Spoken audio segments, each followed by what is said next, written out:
6 महीने से पूरे गांव-गांव घूम घूर कर एक के घरों घर संपर्क करके जावरा को जिला बनाने के लिए आज से नहीं विगत 30 वर्षों से जो मांग अधूरी थी उसको पूरा करने के लिए प्रयास रहते हैं। अब कोई कहता क्या मंदिर बनाया, क्या मंदिर से किसी को रोजगार मिला है क्या?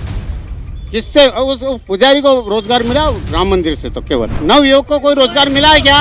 मेरी बात सुनो, अरे तुम डिप्लोमा लेके जब बैठे हो उसके बाद ही तुम्हारी डिग्री धरी की धरी रह गई है। घर घर हिंदू जाएगा, मंदिर नहीं जाएगा तो क्या हुआ? अजान में जाएगा या मस्जिद में जाएगा या नारे देगा? मंदिर की बात करते हैं, मंदिर बनता है। एक मंदिर आज सांवलिया जी का मंदिर है, मेरी बात सुनिए, वहाँ जाते हैं, वहाँ कितनी गाड़ियाँ जाती है, उन गाड़ियों से कितनी गाड़ियों के रोजगार है, कितनी किसान के लड़के से पूछो सर, किसान के लड़के से। जिस रोड पे आप खड़े वो मीनाक्षी नटराजन कांग्रेस सांसद थी उसकी देन है। सुखेड़ा से सिलियाखड़ी रोड जो कांग्रेस की देन है। सुखेड़ा से खेड़ा हाथीनेरा रोड वो कांग्रेस की देन रही। प्रधानमंत्री सड़क योजना के तहत बने और सरकार भारतीय जनता पार्टी की सरकार में काम हुए हैं सब। 5 साल पहले विधायक थे, 18 के बाद ही रोड बनाए, पहले कहाँ गए थे वो?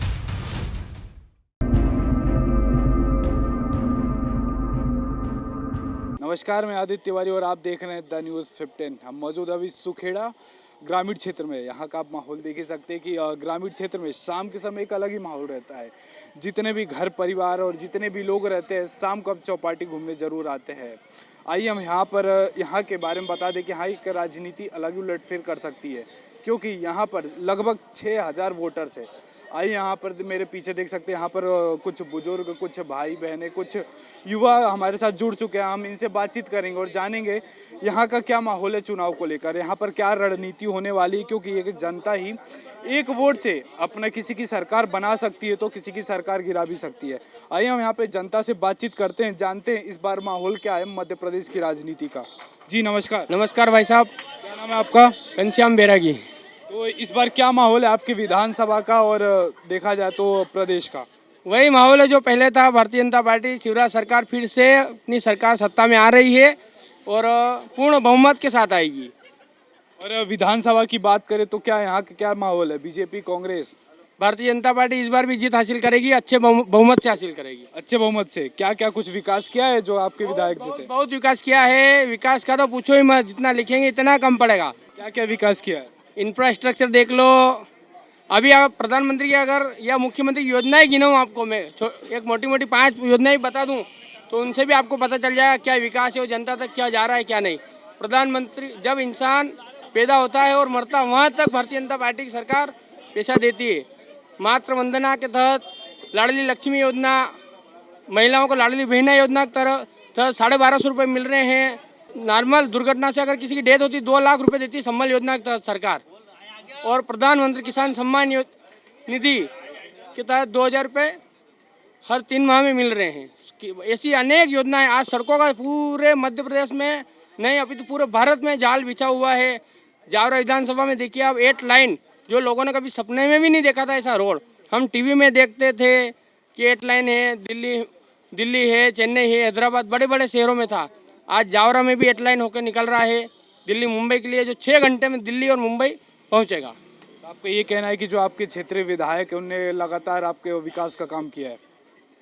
हमारे क्षेत्रीय विधायक ने लगातार विकास का काम किया है। यहाँ पर चाहे मंडी की जो समस्या थी, मंडी उन्होंने बनवाई है। यहाँ पर 3 करोड़ रुपए में ब्रिज बनवाया है। बाईपास के लिए उनकी प्राथमिकता है। किसी कारणवश अभी काम मतलब पेंडिंग में पड़ा हुआ है। बाकी बहुत सारे विकास के कार्य उन्होंने करवाए हैं और हम चाहते हैं कि डबल इंजन की सरकार बने, मोदी जी के साथ शिवराज की सरकार बने या कोई भी मुख्यमंत्री बने, पर भारतीय जनता पार्टी की सरकार बने। तो फिर से आप चाहते हैं कि यहाँ के जो विधायक है वही फिर से आए? बिल्कुल, विधायक राजेंद्र जी पांडे ही होना चाहिए, क्योंकि उन्होंने कोरोना काल के अंदर कोई भी किसी भी पार्टी का कोई भी नेता कोरोना काल में अगर भाई भाई को नहीं संभाल रहा था, उस वक्त अगर भारतीय जनता पार्टी के विधायक राजेंद्र जी पांडे कोरोना काल के अंदर जन जन के लाडले वहाँ पर आए थे, लोगों के हाल चाल पूछे थे। हम कैसे मान सकते हैं अगर विषम परिस्थितियों में अगर वो आदमी हमारे साथ था तो आदमी उसको तो मानना ही पड़ेगा हमको। क्या लगता है भैया, क्या माहौल है आज देखा जाए तो मध्य प्रदेश की राजनीति में और आपके विधानसभा में? राजेंद्र जी पांडे आ रहे हैं। वही आ रहे हैं। उनको आप लोग के लाडले हैं क्या कि पूरी जनता उनका ही सपोर्ट कर रही है? नहीं, हमारे क्षेत्र का बहुत विकास किया है उन्होंने और कभी भी हमारे क्षेत्र को नज़रअंदाज नहीं किया उन्होंने। मतलब आपका कहना है कि उन्होंने लगातार आपके क्षेत्र में विकास किया, बिल्कुल बिल्कुल इस बार भी फिर से वही जीत रहा है। बिल्कुल 100%। आइए हम यहाँ पे और भी जनता से बातचीत करते हैं, जानते हैं इनका चुनावी माहौल को लेकर क्या रणनीति है। क्या नाम है भैया? मांगू सिंह नाम है सर। क्या लगता है इस बार आपके विधानसभा में देखा जाए तो क्या टक्कर है या फिर एक तरफा बीजेपी? नहीं, टक्कर तो है साहब। इस बार बीजेपी से काफ़ी लोग नाराज भी हैं। जो विधायक बन के जाते हैं 5 साल के बाद आते नहीं, और जो कांग्रेस के जो हार के जाते हैं वो भी 5 साल तक नहीं दिखते हैं। और अभी जैसे चुनाव आएंगे वैसे सब उठ के आ जाते हैं। तो इस बार हमने तीसरा मोर्चा देखा है, तीसरा विपक्ष ढूंढा है हमने। तीसरा पक्ष तो जीवन सिंह जी शेरपुर के साथ जाएंगे हम, और उन्हीं के साथ काम करेंगे। देखा जाए तो यहाँ की जनता बोल रही है कि हाँ, भारतीय जनता पार्टी ने विकास किया है इस विधानसभा में। वो तो जैसे भाजपा कार्यकर्ता तो भाजपा की तारीफ करेंगे, कांग्रेस की तारीफ करेंगे। फिर आप किसकी तारीफ कर रहे हैं? हम तो दोनों पक्ष से नाराज है, इसलिए तो तीसरा हमने ढूंढा है, विकल्प ढूंढा है कि चौथा विकल्प आ गया तो क्या आप उनके तरफ चले जाएंगे? नहीं, चौथा विकल्प अभी तो नामांकन बाकी है। बाकी जीवन सिंह जी शेरपुर जो 8 जनवरी दिन वहाँ पे भोपाल में 20 लाख लोगों को लेकर जो इन 18 सूत्री मांगों के लिए गए थे, भाजपा ने 18 सूत्री मांगों के लिए एक लिखित में पत्र दिया था। उसके बाद भी वो मांगे नहीं मानी गई। 2 महीने का समय मांगा था, 1 महीना जीवन सिंह ने एक्स्ट्रा दिया था, उसके बाद भी वो मांगे पूरी नहीं हुई। इसलिए हमें चुनाव लड़ने की ज़रूरत नहीं थी। अगर ये राजनीतिक पार्टियाँ हमारी बात सुनती तो हमको चुनाव लड़ने की कहाँ ज़रूरत थी। इसलिए हमने जनता की भावना को समझते हुए, जनता की आवाज़ पे, जनता की पुकार पे हमने जनता का उम्मीदवार खड़ा किया है।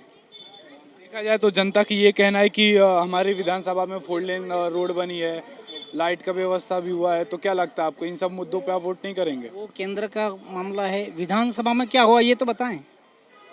वो केंद्र का मामला है। काम हुए हैं भाई साहब, एक बार चारों तरफ आप पूरी विधानसभा में घूम के देख लीजिए क्या क्या काम हुआ, आपको पता चलेगा। आप सुखेड़ा की बात करें, सुखेड़ा से आसपास चारों तरफ रोड बिछे हुए हैं। जहाँ आपको एक समय था कच्चे रोड थे, 2 लाइन से, आज उन रोडों पे भी 2 लाइन है पूरी तरफ। क्या बोलना भैया आपका? अगर ऐसा होता तो तीसरा विकल्प नहीं खड़ा होता। खाली घोषणाएं होती, जैसे मुख्यमंत्री जी ने कहा था कि 1 क्लिक में काम भी होते हैं, घोषणाएं नहीं, काम भी होते हैं। किसान बहुत त्रस्त है, रोजगार नहीं है, युवा परेशान है, किसान परेशान है। खाली घोषणाएं होती है, घोषणा वीर कहा गया उनको। पूछो उसकी हालत क्या है, उसे क्या उस किसान के लड़के से पूछो सर, किसान के लड़के से पूछो। जिस रोड के लिए भाई घनश्याम जी ने बोला है, वो रोड, ये जो जिस रोड पे आप खड़े हैं वो मीनाक्षी नटराजन कांग्रेस सांसद थी, उसकी देन है। सुखेड़ा से सिलियाखड़ी रोड जो कांग्रेस की देन है। सुखेड़ा से खेड़ा हाथीनेरा रोड वो कांग्रेस की देन रही। सुखेड़ा से धतुरिया की रोड जो कांग्रेस की देन रही। ऐसे अनोखे काम कांग्रेस ने भी करवाए हैं। ये मिथ्या और झूठ बोलते हैं। प्रधानमंत्री सड़क योजना के तहत बने, और सरकार भारतीय जनता पार्टी की सरकार में काम हुए हैं सब। विधानसभा की हो रही है। साहब हम दोनों पार्टी का विरोध करते हैं। बात कर रहा हूँ, ये उस वक्त न तो भारतीय जनता पार्टी का विधायक था और न सांसद था, पर अभी तो पैसा भारतीय जनता पार्टी के सरकार के थ्रू ही आया। प्रधानमंत्री भारत का था। 5 साल पहले विधायक थे, 18 के बाद ही रोड बनाए। पहले कहाँ गए थे वो, बाद में बनाए ये तो, और वो मीनाक्षी नटराजन ने बनाया था उस टाइम। और जो अभी वर्तमान में कांग्रेस के जो प्रत्याशी, उन्होंने विगत 6 महीने से पूरे गांव घूम कर एक घरों घर संपर्क करके जावरा को जिला बनाने के लिए, आज से नहीं विगत 30 वर्षों से जो मांग अधूरी थी उसको पूरा करने के लिए प्रयास रहते हैं। और उसके लिए आगे भी वो लड़ाई लड़ रहे हैं और आगे भी लड़ाई लड़ेंगे। और जिला बनाया नहीं, आगे बनाने की तैयारी चल रही है और लड़ाई लड़ रहे हैं। आप सुने पहले, उसके बाद बोले। मैं क्या बोल रहा हूँ, जिला बनाने के लिए प्रयास कर रहे हैं, आप बौखलाए नहीं। तीसरे विकल्प हमारे जीवन सिंह जी शेरपुर, उन्होंने 8 जनवरी को जन आंदोलन किया। उसमें सर्व समाज की मांग थी। यहाँ जितने भी खड़े इनसे पूछ सकते हो आप, किसान राजपूत नहीं था, सभी किसान अलग अलग कास्ट के सब अपने अपने हिसाब से सब है। युवा की मांग थी, उसमें सब कर्मचारी की मांग थी, टोटल की मांग थी, एक भी मांग नहीं मानी उन्होंने। हम दोनों पार्टी का विरोध करते हैं और जीवन सिंह शेरपुर को बहुमत से जिताएंगे यहाँ से विधानसभा में। आपका क्या कहना है? मैं कह रहा हूँ जो विकास करता है वही आता है। कौन विकास कर रहा है? मामा शिवराज। मामा शिवराज क्या क्या विकास किए हैं? ये ब्रिज देख लो आप, मंडी, school, Sukheda Piploda road, street लाइटें। आपके विधानसभा की बात करें तो उसका क्या कहना है उस पर? विधानसभा में विधायक जी ने बहुत काम किए। हमारे साथ आइए, हम महिलाओं से बातचीत करते, जानते इनका क्या कहना है आपका इस चुनाव को लेकर। बिल्कुल बीजेपी की सरकार बनेगी। बीजेपी की बनेगी? बिल्कुल। बीजेपी की क्यों बनेगी? बहुत कुछ किया है सरकार ने। सबसे पहले तो 100 हुए शेरों को जगाने का काम भारतीय जनता पार्टी ने किया है। राम मंदिर जैसा एक बहुत बड़ा भव्य, मतलब हिंदुओं के लिए जो बहुत समय से ये काम रुका हुआ था, उसके लिए भारतीय जनता पार्टी ने बहुत बड़ा, हमारे विधायक जी ने हमारे गांव के लिए बहुत कुछ किया है। मंडी से कई लोगों को रोजगार मिला है। हमारे सुखेड़ा में यहाँ पे पुलिया का निर्माण कराया गया है, जो कि काफ़ी छोटी थी, जिससे गांव में बड़ी दिक्कत होती थी। आवागमन बारिश के समय में बहुत लोग परेशान हो जाते थे, लेकिन अच्छी काफ़ी बड़ी पुलिया बनने से आवागमन में अब कोई दिक्कत नहीं होती है। तो आप शिवराज सिंह चौहान जी के कार्यकाल में महिलाएं सुरक्षित हैं? बिल्कुल सुरक्षित है। तो आप किसके कार्यकाल में ज़्यादा सुरक्षित महसूस करती है, कांग्रेस या बीजेपी? बीजेपी के। बीजेपी के ही। चलिए ठीक है, आइए हम अन्य भी जनता से बातचीत करते हैं, जानते हैं इनका क्या माहौल है। जी नमस्कार भैया। नमस्कार, राम राम राम राम। क्या नाम भैया? तेजपाल सिंह। क्या माहौल है अभी चुनाव का? चुनाव का माहौल तो अभी देखो कुछ कहा नहीं जा सकता है, और हाल फिलहाल में एक नए प्रत्याशी हमारे जीवन सिंह जी शेरपुर, दोनों पक्ष अपने अपनी तरफ से लड़ रहे हैं, और कोशिश रहेगी कि इस बार जीवन सिंह जी शेरपुर अच्छे बहुमत से जीते। अच्छा, मतलब देखा जाए तो युवाओं का सपोर्ट उनके तरफ है क्या? लगभग युवाओं का सपोर्ट उनकी तरफ है। जैसे कि अपन घर में 3 से 4 दिन तक कंटिन्यू दाल खाते हैं, है ना, और चौथे दिन सब्जी चेंज करते हैं, ठीक उसी प्रकार आप देख सकते हो कि 15 साल से विधायक एक ही हमारे यहाँ। और हम ये नहीं बोल रहे कि उन्होंने काम नहीं किया, उन्होंने काम बहुत अच्छा किया है, लेकिन कहीं ना कहीं तो बदलाव आना चाहिए ना, क्योंकि परिवर्तन ही संसार का नियम है। तो उस हिसाब से बदलाव आना चाहिए, इसलिए एक अच्छा उम्मीदवार है हमारे पास में। युवा हैं, सबकी सुनते हैं, सबके काम आते हैं, तो काफ़ी अच्छे उम्मीदवार है। क्या है यहाँ पर और भी जनता? क्या भैया, क्या माहौल अभी चुनाव का? देखा जाए तो टक्कर का मुकाबला लग रहा है, ऊपर से एक निर्दलीय प्रत्याशी भी मैदान में कूद चुके हैं अभी। देखो, टक्कर का तो कांग्रेस और बीजेपी की टक्कर रहेगी, जैसा हर बार होता है। और इस क्षेत्र में बीजेपी ने अच्छा काम कराया है, तो इस क्षेत्र से बीजेपी को लीड मिलेगी। बीजेपी की लीड देखा जाए तो यहाँ के लगभग 6000 वोटर्स है, तो क्या लगता है आपको बीजेपी के तरफ कितना और कांग्रेस के तरफ कितना वोटर जा सकते हैं? यहाँ से बीजेपी को हर बार लीड मिलती है, अब की बार उससे भी अधिक लीड मिलेगी, क्योंकि इस क्षेत्र में हमारे जो विधायक हैं, ये राजन जी पांडे बीजेपी से, उन्होंने काफ़ी काम किया है सुखेड़ा में। उसके कारण क्या है कि यहाँ की बेरोजगार लोगों को रोजगार मिला है मंडी बनने से।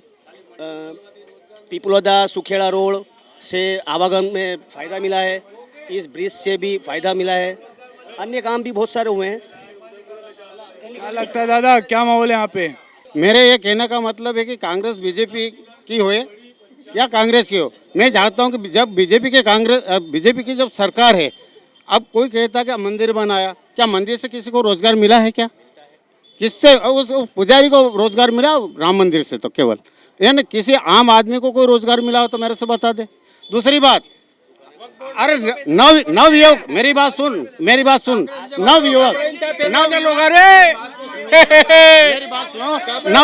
नव युवक को कोई रोजगार मिला है क्या? नव युवक को कोई रोजगार मिला है क्या? मेरी बात सुनो, अरे तुम डिप्लोमा लेके जब बैठे हो, उसके बाद ही तुम्हारी डिग्री धरी की धरी रह गई है। मंदिर की बात करते हैं, मंदिर बनता है, एक मंदिर आज सांवलिया जी का मंदिर है, मेरी बात सुनिए, वहाँ जाते हैं, वहाँ कितनी गाड़ियाँ जाती है, उन गाड़ियों से कितनी गाड़ियों के रोजगार है, कितनी गाड़ियाँ चला के ड्राइवर जाते हैं, वहाँ पे फूल बेचने वाला, वहाँ माला बेचने वाला, वहाँ प्रसाद बेचने वाला, कितने लोगों को रोजगार मिलता है एक मंदिर में। मंदिर बनता है, हिंदुत्व की भावना रहती है, हिंदू है, जब घर घर हिंदू जाएगा, मंदिर जाएगा, मंदिर नहीं जाएगा तो क्या अजान में जाएगा या मस्जिद में जाएगा या नारे देगा? मंदिर से रोजगार मिलता है, फूल का मिलता है, प्रसाद का मिलता है, गाड़ी लेके जाता है ड्राइवर, उसको वो गाड़ी वाले को भाड़ा मिलता है।